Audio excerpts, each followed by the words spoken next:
A Black Executive Perspective. Look, man, they didn't get a chance to play chess. They had to play checkers. Let's talk about it, T. Openly and honestly. There was a lot of smart kids A there. Black Executive Perspective.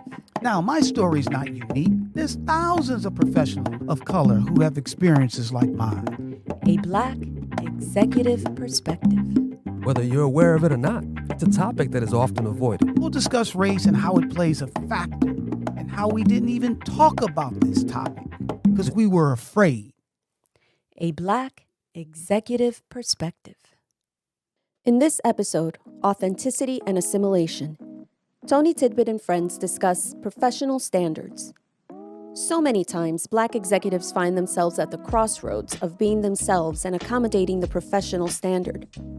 But unfortunately, many professional standards are rooted in old and problematic ideologies that only serve white men in the C-suite. Therefore, Black leaders are often expected to accommodate these standards, uplifting harmful biases in order to achieve success. Welcome to a Black Executive Perspective podcast, a safe space where we discuss all matters related to race, especially race in corporate America. I'm your host, Tony Tidbit, and I've climbed the corporate ladder for 35 years, so I'm ready to sit down, break down these barriers, and address the topic of race in the workplace. So from the beginning of time, we avoided the conversation of race at work. We were afraid to have these open and honest conversations. And by doing that has not brought the races together. It's only divided the races. So our mission here is to have these uncomfortable conversations with the goal of educating, learning, inspiring, and eventually, hopefully, bringing everyone together as one race, the human race. So in each episode, we're going to sit down with compelling storytellers to hear their unique experiences, their challenges, and their triumphs on their pathway to success. In today's episode, we're going to dive into authenticity and assimilation. One of the areas we struggle as we go into corporate America is trying to assimilate to a corporate structure, but at the same time, trying to be our authentic selves, which we have a lot of challenges in learning how to do that. So our guest today, Sarissa Thrower, is basically going to help us understand this dynamic. She's going to talk about the differences between assimilation and accommodation, the power of authenticity, and achieving success without harmful compromise. So Sarissa is a strategic let me back up. Sarissa Thrower is head of communications for Matter of Fact, a growing clinical skincare brand launched in 2021. She's a strategic communication and reputation management expert with more than 17 years of public relations, media training, image management, and executive leadership experience. Over the years, she developed countless strategic storytelling and narrative campaigns for some of the world's top brands and companies, including Disney, L'Oreal, Instagram, and more. Sarissa describes herself as a media and content obsessive and a proud Angelino. And in her spare time, she enjoys live events, urban exploration, casual observation, sparkling wine, and the internet, okay, which is wow. That's a big, broad set of things right there. Sarissa, welcome to a Black Executive Perspective podcast. Thank you, Tony. I'm very happy to be here. Hearing my bio read like that, I don't know. I might need to make some tweaks, some changes. Listen, I think you're very accomplished, and obviously, this is why we wanted to chat with you because you have an expertise in terms of, dealing with assimilation and obviously authenticity. So we want to definitely educate our audience today on these things and how we can better navigate corporate America and still be, our authentic selves. But before we get into that, I want to get a little bit about your background. Okay. So just tell us a little bit where you're from, family, the whole nine yards. Absolutely. So I was born and raised in Southern California, where I still reside, and I like to tell people I got it right the first time. I'm very much someone who enjoys the sunshine, enjoys being near the coast, and a self-proclaimed city girl of sorts, which is why I love Los Angeles so much. Although Los Angeles, in and of itself, is a fairly unique approach to city living, I will say. As you mentioned, I've been doing what I do for a living for closing in on 2 decades. I think it's my bio was written it was 17 years, now it's 18, 2005. And one of the things I think that has struck me the most, especially now that I've got a few years behind me in this arena, is as you mentioned, that dichotomy between assimilation and accommodation. Hmm. So much of what we experience as Black executives, as people of color, culturally, in our personal lives and in lives outside of work, does not necessarily fit into the idea of what an executive or what a leader, especially in corporate America, can be. However, the perspective that we bring to the table in terms of those experiences can be really, really valuable in terms of helping organizations approach internal culture, external culture, and of course, the bottom line, the business. So that is something that I've sort of focused on crystallizing over the past, I would say I really started to become aware of it maybe the past 10 or 15 years out Hmm. of my career. Um, because we're also just not taught that in school. Even when your parents highlight education and Hmm. getting a good job and the need to, make good money, et cetera, the internal workings of that aren't necessarily always made clear. So I spent a lot of time in my career thinking about this sort of thing. But beyond that, like I said, as you mentioned, I did urban exploration. You looked a little like, what does that mean when you read that out loud? I just wanted to kind of touch on that a little bit. So Please do. basically, it's basically hiking. That's what that Okay. is. Oh my God. Is that what it is? You know what that reminds me of is like a, You're a, like, a, a drug dealer telling me I'm a pharmaceutical, distributor. All that's right. exactly what it is. So that's what we, That's we exactly even what it got. is. We even got high class words for hiking. All right. All right. So look, I'm learning. We do. Look on It's on called old BEP, explanation. you Yes. learn new things. So guess what? I just learned something today on BEP. Thank you, Sarissa. Happy to be of service. Well, let me ask you this. Obviously, you have a superpower. We all do as human beings. So, the question I would ask you, what superpower you wish that you had? I was actually just talking to a friend about this yesterday. And one of the things that I've had to kind of learn and internalize over my life that doesn't come naturally to me at all is this idea of vulnerability, which I think also kind of ties into this Mm, conversation too. Letting people get close to you, letting them know things about you, right. revealing your soft underbelly of sorts, has always been something that I have made deeply uncomfortable by, if I'm being completely honest. Mhm. Um, and vulnerability in and of itself has incredible value. I think as a society, we don't really talk enough about the power of vulnerability and how Mhm. even in the context of business, it can really help connect you to your colleagues, to your clients, to the people that you're working with. Some of my best friends in the world I met through the context of my job. And you don't get to a place where you have those kinds of relationships without being willing to share something Right. of who you are. So that is the superpower I do not possess, but I'm getting better every day. There you go. You're working on it, right? You're working on it, Yes, right? Okay, we're gonna yes, claim that. absolutely. All right. And then Yeah. my last one is who had the most influence in your life? Mm. I'd say probably my dad. Okay. And Yeah, in why? terms of, well, there's a couple reasons. My dad, so I'm a first generation American. My family immigrated from Panama and Jamaica, respectively. Okay. And in our household, education was always emphasized Mhm. really, really heavily. So it was never a question of whether I was gonna, go to school and be successful, quote unquote. It was just a matter of timing. And I think as a young person, it just mostly feels like pressure and being annoyed. Mhm. Um, but I'm realizing again now as an adult and having some level of experience behind me, how incredibly important the lessons that specifically my dad taught me are in, again, relating to other people, in how to present myself, in how to stand up for myself Mm. in certain contexts.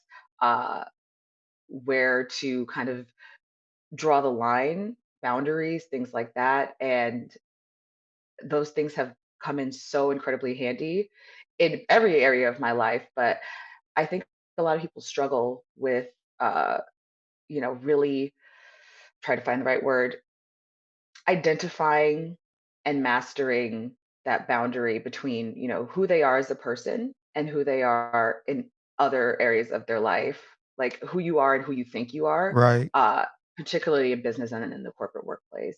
So true. So true. That was a struggle for me throughout my life. So I can definitely relate to that. And that's why we're here today. So we're going to dive into assimilation and authenticity. So, Sarissa, are you ready?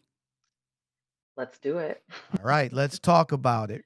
So, one of the things, like I said, I want to keep this real simple because obviously we're going to build up and talk about a lot of, very complex things. But, how do you define authenticity?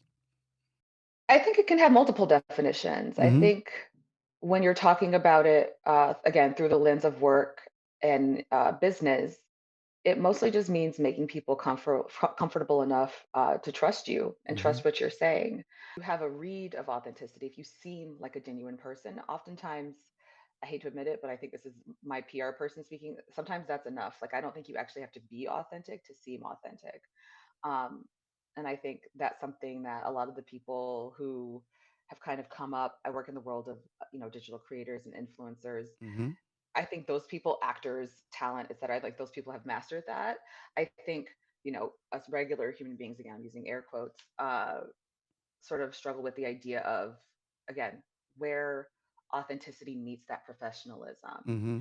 Um, Being authentic means telling the truth, and not just your truth from your perspective, but trying to be objective in the truth, but also showing up as, again, just a human being, um, empathy, all of those characteristics, all of those qualities, creating grace in the space for people, being, again, believable, I Right. think is really the crux of it, and consistently in that sort of energy. Got it. Got it. Same question for assimilation. How would you define it? Falling in line, adherence to the status quo. That one's pretty straightforward, I think. I think you see the other soldiers marching, and you get into rank. Exactly. Exactly. Yeah, So let yeah, me let me paint a picture here. I want to share one of my experiences, and yeah. maybe we can use me as a patient here. Okay, and this was years ago A earlier. case Yeah, study. case study. Thank you.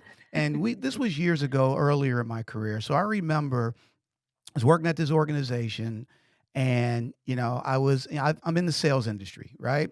So I was working at this organization, and my boss, who was white, and him and I are really tight today, right? At that time, I really didn't like him because he would push Mm, me. When I look back, he was saw something in me, and he was pushing me outside of my comfort zone, right? But at that time frame, I really didn't like him. Okay, mm, so now I'm coming into corporate America.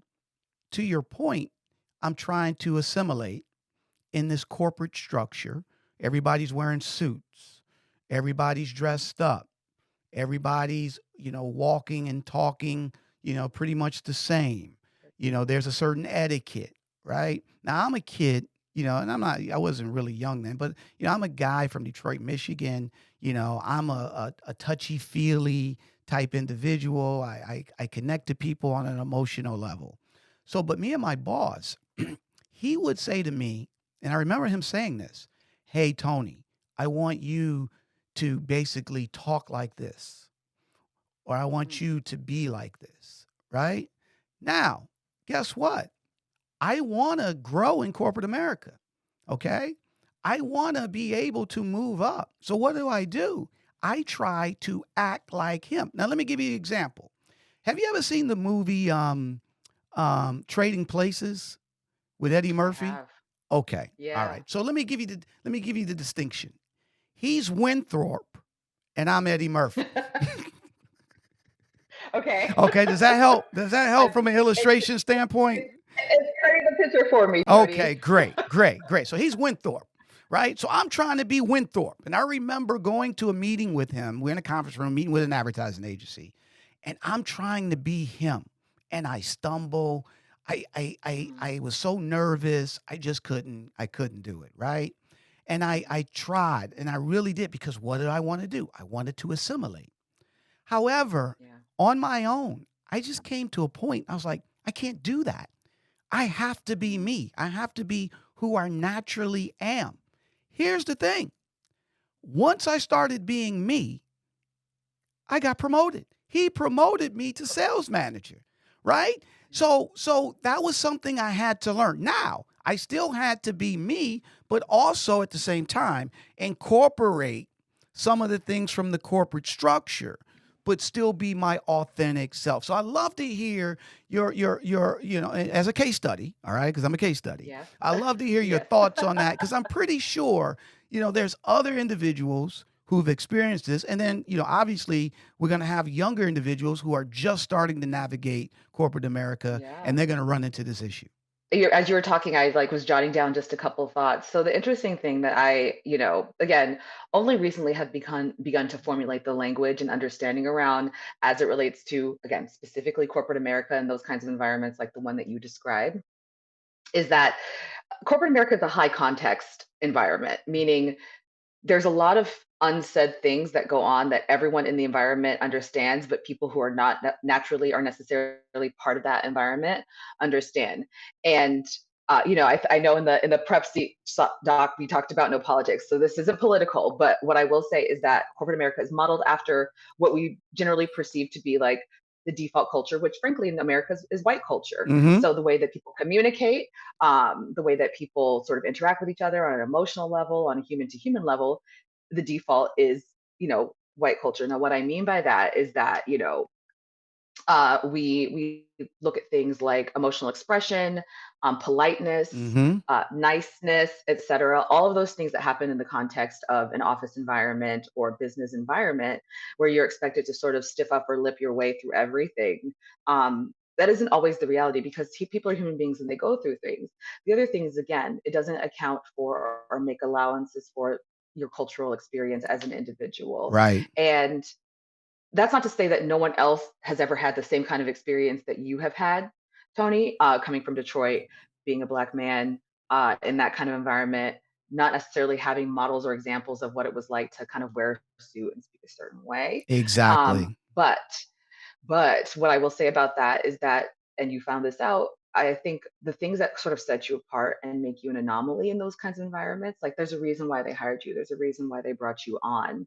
And that energy that you brought to the table informs the way that you approach your business too.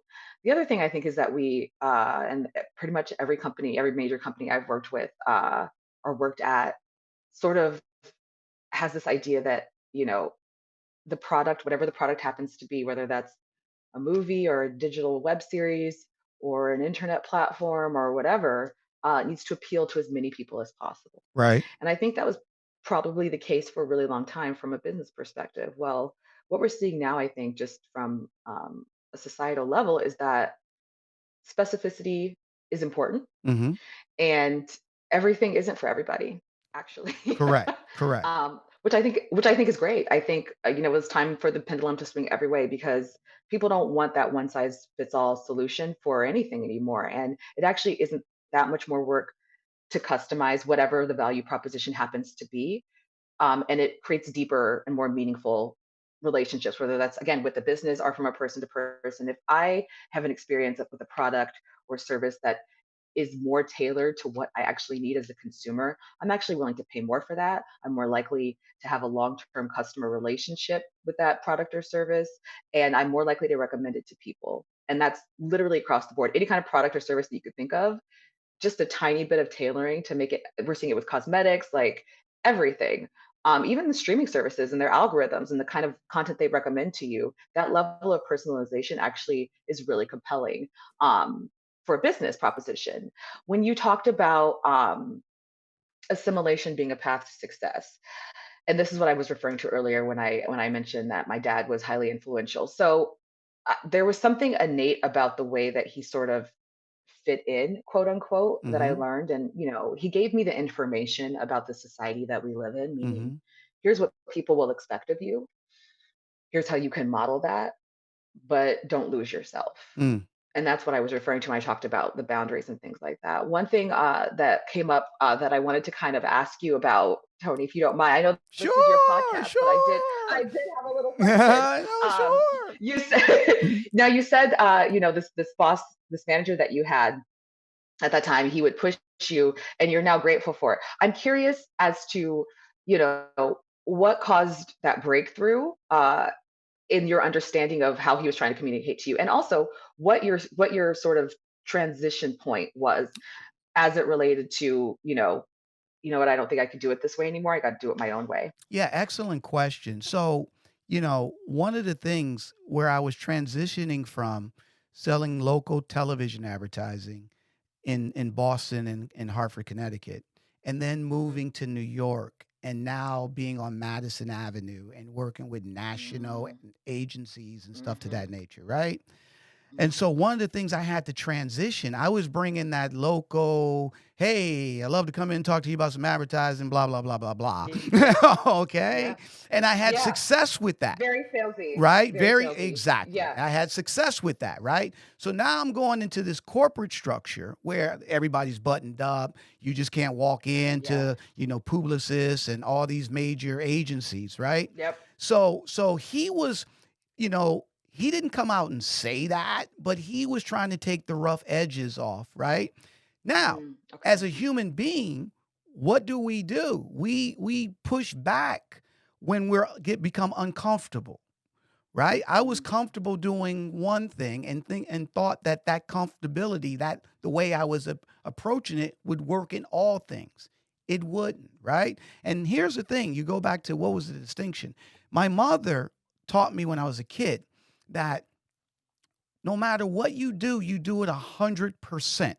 You give 100% effort. So when I would put Yeah. together reports and stuff for him, and then I thought, in my mind, I thought I had, really did this well. And then he would bring it back to me and say, no, this is wrong, this and that. I would get mad, but I still will remember in the back of my mind, do it 100%. And then when I redid it, I looked at it and he was right. Okay. Yeah. He was right. Yeah. So I was like, wow. Now these are conversations that's just happening inside my head. I'm not talking to anybody about it, blah, blah, blah. So then from there, then I wanted to buy in to trying to assimilate and try to be him. Although, to your point, I'm my own unique individual. So I Mhm. had to be me, but at the same time, be buttoned up. So take those things that he taught me and apply it to my unique self. And when I did that, that's when I got the success that I was looking for. So did that answer your Mhm. question? Yeah, it just sounds like ego integration, basically, what you're talking about. When you are able to kind of see past, the immediate offense of being told that you're not doing something right, and be like, well, they might have a point. And then through that sort of evolution, you're able to kind of take it to the next level. I love that. I've experienced that myself. Yeah. Yeah. So one of the things. So how would you recommend that other executives who move into, corporate America, and let's be fair too, right, Sarissa? We all have our own baggage that we come in with. We're Yeah. not just being because we're people of color, but also we're sensitive. We may not have a lot of confidence. This may Mm, be our first job. We want to do all the right things. We are perfectionists. All the things that make us up as human beings, right? And then now we yeah. walk through the door, and it's a different world today, right? Where now people are hybrid, so they may not get that sense of understanding the ropes. And then to your point, Yeah. there's you learn a lot of what's not said versus that's what's said. So in other words, you learn it by Yeah. osmosis. So how would you It's how true. would You're right. You're right. you learn it by osmosis, right? So how would Yes. you recommend that people, because at the end of the day, you said something, and this is backing up what you said a minute ago. You said something, hey, they hired you for a reason. And sometimes we forget that. We get caught up in all the minutia. We forget, wait a minute, they hired me out of all these other individuals. So they must see some Yeah. type of confidence that I have. But our head, once we get in our head, we're down the rabbit hole. So how do we Yeah. help these individuals? What would you recommend to navigate to find a balance in terms of assimilation and also being their authentic selves? There's a couple thoughts I have there that you kind of touched on in a few different ways. I mentioned high context culture. So corporate America, high context culture. That's basically what you're talking about is learning by osmosis. No one's going to tell you that you made a mistake or that something that you did is perceived as rude by or abrasive or whatever by others. But you'll know when people stop reacting positively to you, It's true. and that's that's the rub. You don't know about the mistake until you make the mistake. There's a term, I think it's a sociological term, ask culture versus guess culture. Corporate America is sometimes a hybrid of the two. Ask culture is where you essentially are asking, like, can I have a sip of your water? Are you going to finish those French fries? Guess culture is more passive. It's more like, boy, I would really love a French fry as you are sitting right next to that person Mm-hmm. eating a plate of French fries. Um, I can't even tell you the number of times that I've experienced that sort of guest culture, high context energy and been aware of it. And like I'm an ask person and I am a low context person in most cases, meaning I kind of what you see is what you get Right. unless otherwise noted. And I don't really I view that as like playing games, basically. To me, it feels inauthentic to be like, oh, I would really love a fry. I wish I had fries. Like, well, then go buy some. Do you know what I mean? Or you can ask me for some, but say what you have to say, essentially. Um, what I would say in terms of tips for finding that sweet spot where you're accepted because a part of assimilation is wanting to be accepted and it's not Correct. necessarily giving up your identity 100%. I don't think that's required, especially in today's world. You mentioned, I'm a fully remote employee at Mm-hmm. my current company, and it suits me just fine. But what I will say is that, like, if I had started out this way at the beginning of my career, I don't know that I would have, again, the friendships that I have, the connections that I've made, because you do need to be out in the world meeting people. So the shift in work culture that was brought on largely, by the pandemic is definitely going to change the way that the workplace looks and feels in the very near future because the youngest people in the workforce now, the oldest people as part of that generation, I think, are like Correct. 25 Correct. ish. Like Gen Z is like 25 at their oldest. Couple more years they're going to start to be managing, leading organizations. There are already founders and CEOs that are in that age range. So the way that they're setting up their business and their culture is entirely different from even, I'm 10 years older, 15 years older than them. Um, it's it's entirely different than it was when I was that age. And that's actually not that much time from a working perspective because it was the way it was for a really long time. Um, what I will say is that as it relates to your specific question of, again, that sweet spot, I would lead with the authenticity first because, Mm. and this, this might be a controversial thought, but I don't want to be in any organization that wouldn't have me.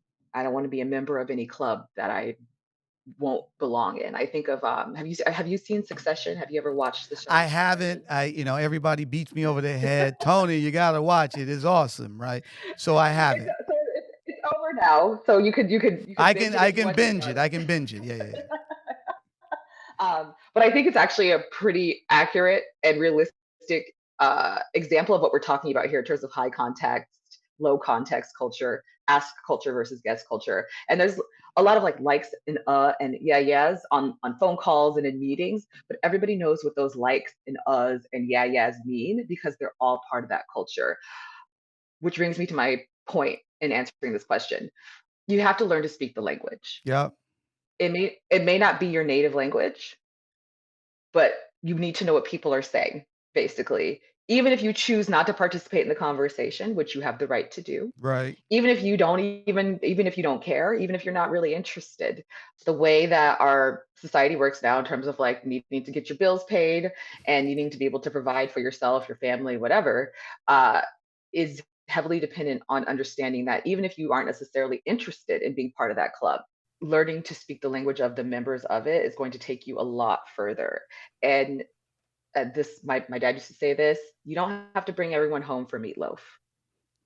I know people who go to work and they're like perfectly lovely at work. They're really nice people, and then you happen to catch them outside of work, and they're like, these people are not my friends. Right. And I actually I admire that ability to kind of do To that, separate. because to separate, yeah. And I think it's a skill set that you can build if you're interested in doing that. I'm not as good at that. I can kind of do what's, for your listeners, what's called code switching, just in terms of showing up in a specific way in a specific context. But it's emotionally exhausting to It do is. that It for is. me. It is, my girl. And listen, Yeah. when you talk about code switching, and we're gonna have you come back to talk about that, because that's It's a a whole whole thing, nother but it factors topic. into this conversation in It terms of like the assimilation, and you have to, it's the language.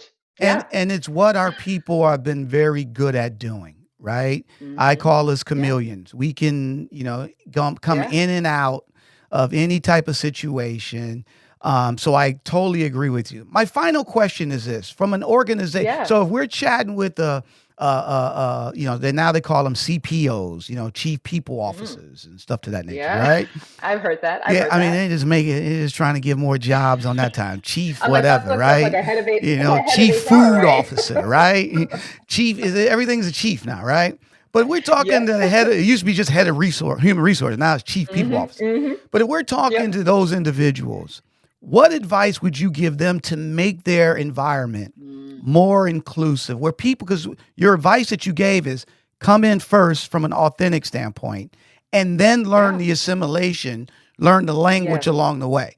So typically Yes. we do it the other way.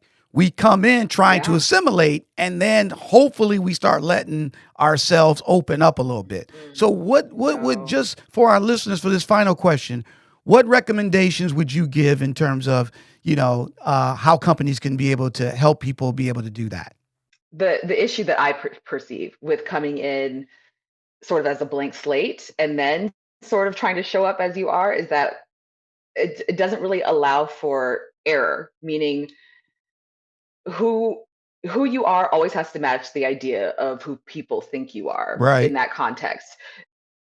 For acceptance purposes, in order to belong, again, this is a basic sociological understanding. It's much harder to establish a perception, whether that's one of assimilation or not, and then do a quick reverse. So it's actually going to cause less friction, again, from that sociological standpoint, to come in frankly a little bit rough around the edges, to come in as the person who makes the off-color jokes, to come in as the person with the weird sense of humor, to come in as the person who's always a little bit teary-eyed, etc.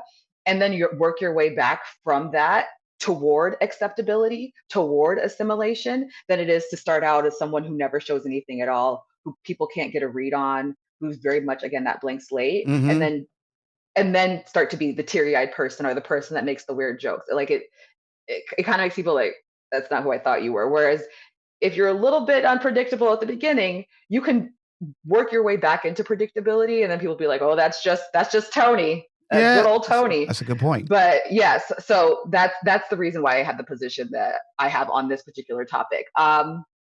As it relates to advice I would give to HR professionals about The the inclusivity, the, I the mean, chief people officer, right? I mean, you kidding me? the chief culture officers, having worked in the environments I've worked with, doing the job that I do, communications, a lot of communications at big corporations does involve internal communications, which we work with HR very closely for. I've also worked again at these organizations that during 2020, I mean, everyone who's here right now lived through that. Um, and if you had a corporate job at that time, you remember some of the stuff that was going on, some of the dialogue that was happening. Yeah.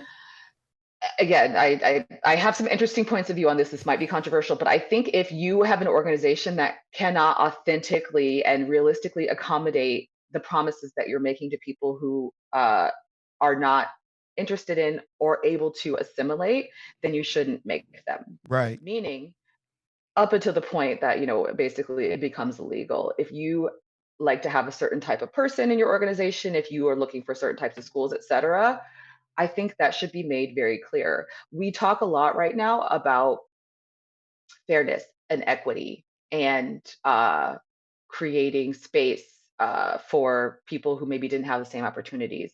I think the Supreme Court's affirmative action ruling Hmm. made it very clear that, a pendulum is swinging one way. I'm not sure where things are going, but I think people are owed the right to know that they are entering an environment that will be hostile to them if that's what's going to happen. Right. And I think it is the onus of the company and the people, the leadership at the company, including HR, to to be as transparent about that, to be authentic about that, basically on their end. And people can still choose to do it. You know, Again, if you were Black in America at a certain time, if you're a person of color in America, every organization that you entered was pretty much hostile territory. My There's dad no spoke question. about that. There's no question. Yeah, my dad spoke about that a lot. So what I would say about that is that it didn't necessarily stop him from trying. And it Exactly. hasn't stopped me from trying. And Tony, I would guess that it hasn't stopped you from trying. And No. what I think happens with that authentically is that people come in and they realize like, oh, we actually need different points of view. So the way that that organization changes and evolves is organic, if not perfect. It will always be a challenge to kind of have that, again, integrative sort of energy happening. And it's very interesting to me that, the Civil Rights Act was like 1964, 65, and we're still Not even okay. 60 years ago. That's like the people that were around then are still around now and are still And like, we're still, doing their yeah, thing. I Still in mean, the workplace, but yeah, but again, it's a separate conversation. But I think being direct about that, it is again as transparent about that as you can, that is as is legally permissible, will help people make informed decisions about how they want to show up. And that's where personal safety kind of comes in as well, feeling emotionally and personally safe in the environment that you're in. So just tell the truth. If you don't really like a certain type of person working there, be straightforward about that. Even if they're good, even if they're qualified, let them make the decision. right, right. Well, Sarissa, really appreciate your insight and knowledge. And just to recap, you provided some really good nuggets here, for our audience. Hey, come in, be yourself. Start off with that, right? Learn the ropes, okay? Learn the language. Be open to that. Have your head on a swivel, right? At the end of the day, there's going to have to be some massaging from both sides, right? But you're Yeah. not going to be successful the way the company is looking for you to be successful, and more importantly, how you're looking to be successful if you're not your authentic self. All that Right. being said, there's still a ton of stuff you still need to learn as well. So you got to be open to that as well, right? And if you can bring those two things together, 9 times out of 10, things are going to work themselves out. Would you agree with that, Sarissa? I would absolutely agree with that. 100%. Well, listen, I want to thank you for your passion, your intellect, your enthusiasm, your expertness on this topic, because this is something that a lot of people deal with and they will continue to deal with, right? So, and hopefully we can have you come back to a Black Executive Perspective podcast to give us some more insights. But the Yeah. final question I want to ask you is, how can we help you? Oh, wow. I wasn't expecting to get that question. I wasn't going to ask you first, but I was like, I might as well ask. No, I'm teasing. um, you know, I think I guess this is my opportunity to plug what I have going on. Exactly. I'm like, thank you for setting me up, Tony. I really appreciate it. I'm not really out in these streets. I'll be honest with you. I like to mind my business and keep to myself. I don't know if you picked that up about me, but the company I worked for is a great clinical skincare brand. We actually just launched a new product yesterday and announced that we'll be in Sephora on August 8th online. So check out matteroffact.com. Can you Your tell us client the brand. brand? Can you tell us the brand? Yeah, it's called Matter of Fact. Matter of fact. The matter of fact, literally just like it's a matter of fact, like matter of fact. Okay, cool. The clinical skincare brand, and like I said, you'll be able to check us out. You can currently buy us direct from our website, matteroffact.com, but Sephora, August 8th, online.com. Just in general, people have questions. If they want to know more about my perspectives on HR and assimilation, they can look me up on LinkedIn. I'm Sarissa Thrower. I should pop right. I think I might be the only one on there. Named Which is Sarissa rare, Thrower. right? Because you look up a John Smith, you got 1,000 of them. Yeah, right. It is You rare. give up. I ain't forget it. I'll reach out to him by carrier pigeon or something like that, right? Yeah. Some of us are the lucky ones, Tony. And I really appreciate you having me on. It was a pleasure to speak with you. Pleasure to hear your insights and learn. And I will absolutely be listening to your other guests and your podcast as it goes on. Well, the pleasure is all ours, right? We really appreciate you investing the time to chat with our audience and educating them about assimilation and authenticity. And more importantly, we're family now. So if there's anything that I can do for you from a LinkedIn, hey, Tony, do you know this individual? Blah, blah, blah. Don't hesitate to let me know. All right. And we wish you nothing but massive success. And we're going to look up your new skincare brand, Matter of Fact, when it comes out. All right. Now, just real quick, is it good for, African American skin? Because I got real sensitive. You know what I'm saying? I can't just put anything on my face. I understand. I use it myself. Men, women, range of skin tones, range of ages, whatever your concerns, it is highly likely. All right, you heard that first here on BEP. All right, so if somebody break out, it ain't my fault. All right, but I don't think so. We can look me up. We can look Sarissa up. All right, well, thanks, Sarissa. And thank you for tuning in to another episode of a Black Executive Perspective podcast. Guess what? It's time for Tony's Tidbit. And the tidbit today is authenticity is about being true to who you are, even when everyone around you wants you to be someone else. And that's by Michael Jordan. And as you heard today in our session with Sarissa Thrower, it's really about bringing your authentic self. Because at the end of the day, that's all you have is you. And obviously the world may want you to change. And yes, there's going to be some things that you're going to have to incorporate. But at the end of the day, there's only one you. And that person is the person that the company hired. That person is the person that the company is looking forward to growing in their organization. And the only way that's going to happen, and for you to have that success, you have to be you. So hopefully you got some great nuggets today from our guest, Sarissa Thrower. And hopefully we're looking forward to you coming back and tuning in to another episode of a Black Executive Perspective podcast, where we're going to dive into all other topics like CRT. Is DEI working? Is corporate America keeping their promise? Let's find out. So make sure you do not want to miss none of these episodes. You can follow a Black Executive Perspective podcast wherever you get your podcasts. And you can also follow us at www.blackexecutiveperspective.com, and as well as on Twitter and on Instagram at beppodcast.com. I'm Tony Tidbit. We're out. Come back and let's talk about it. Thank you for tuning in to this episode of Tony Tidbit, a Black Executive Perspective, and for joining in today's conversation. With every story we share, every conversation we foster, and every barrier we address, we can ignite the sparks that bring about lasting change. And this carries us one step closer to transforming the face of corporate America.